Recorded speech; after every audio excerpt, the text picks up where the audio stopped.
League roundup. Who should we start with, Carve? Because they're still pushing to get a deal done for Bayer Leverkusen defender Piero Hincapié. Aston Villa are understood to be in talks with Paris Saint-Germain to sign Marco Asensio. Bournemouth are in advanced talks with AC Milan over the signing of right-back Alex Jimenez. This happened in the last hour or so. Brentford have had a £45 million bid rejected by Borussia Dortmund for forward Max Bayer.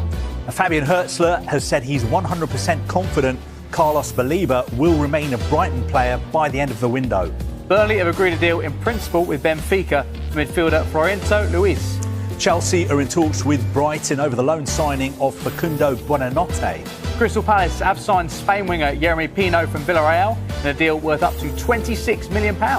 David Moyes revealed the club could do more business before Monday's deadline, in particular adding more competition in defence. Fulham have been so quiet, but they are making progress towards an agreement for Shakhtar winger Kevin.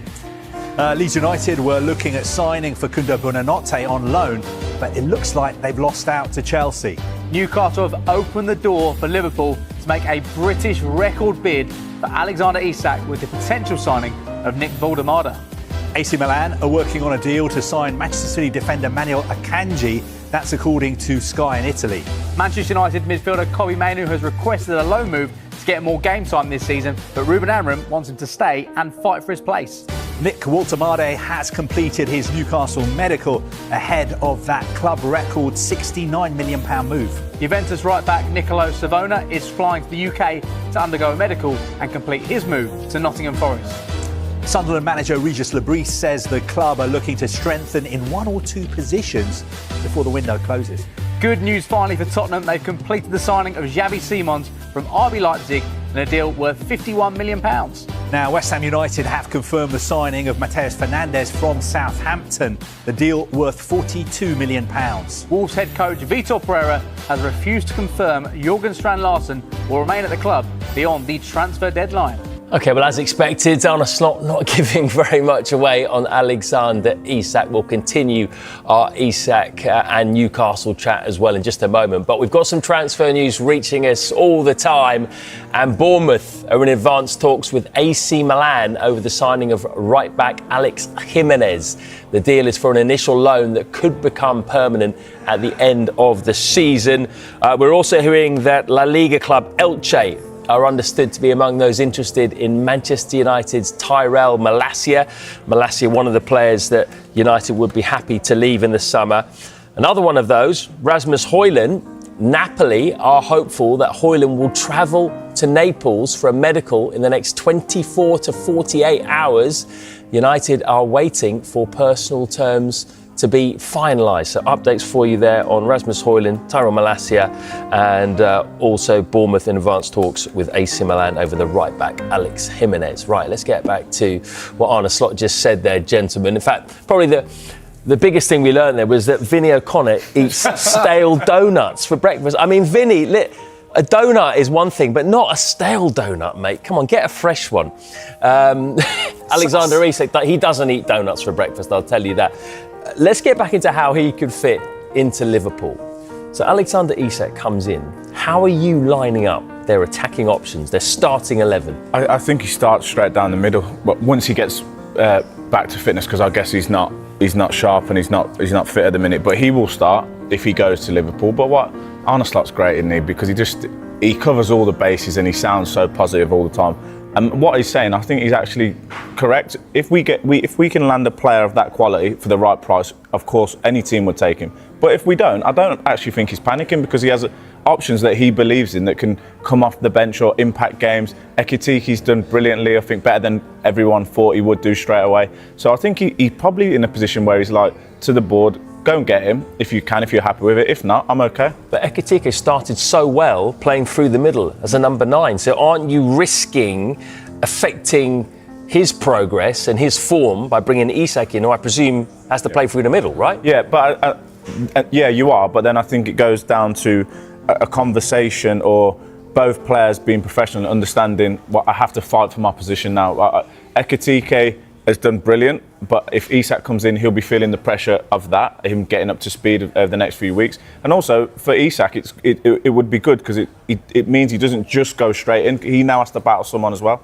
All right, we're going to have more on Newcastle and in particular their new signing, Nick Woltemade, in a couple of parts' time after we hear from Eddie Howe. But let's just get a little bit on him now, because he obviously is a big part of this whole Isak situation and the dominoes. Nicknamed, as we said, Volta Messi, 2-metre Messi. Just give us a bit more meat on the bone. What on you, Messi? Just give us a bit. And why are they spending so much money on him? Yeah, look, they're getting a unique player, I think is fair to say. Someone who is that tall. If you read 6'5" or 6'6", he's probably pushing an inch, aren't we all at times? But look, top scorer for the German under-21s in the European Championships in the summer. The interesting thing with this, he moved from Werder Bremen to Stuttgart in the summer on a free transfer. He's now leaving for close to £69 million. But amazing. For someone so tall, he's got an excellent touch. I spoke to our European football expert, Kevin Hatchard, yesterday, get a real insight into him. And he said, look, for a team like Bayern Munich to come in, for any player, any German player, you know how good he is. Bayern Munich wanted that player. The player chose to move to Newcastle. The opportunity, I would assume, of first-team football being that number one striker, not playing second fiddle to Harry Kane, would have been very, very appealing. But his touch for someone so tall, very good, ruthless finisher, and he's expected to improve time and time again as well. So this could be a really good sign for Newcastle. Yeah, like everyone else, actually, I didn't know much about him last night. Got on YouTube. I'm sold. Didn't know much. Old minutes of Woltemade. I'm sold. We'll talk a bit more about him in a couple of parts' time. As I said, we've got Eddie Howe on the way this morning. Plus, we've got big developments at Tottenham Hotspur to bring you. Stay with us. It's going to be a very busy morning here on Good Morning Transfers. Transfer showdown. Arsenal closing Hincapi, Isak Liverpool bombshell, Chelsea Garnacho stunner and Spurs hijack. The transfer window is on fire, and with the deadline just days away, Europe's biggest clubs are pulling off one blockbuster twist after another.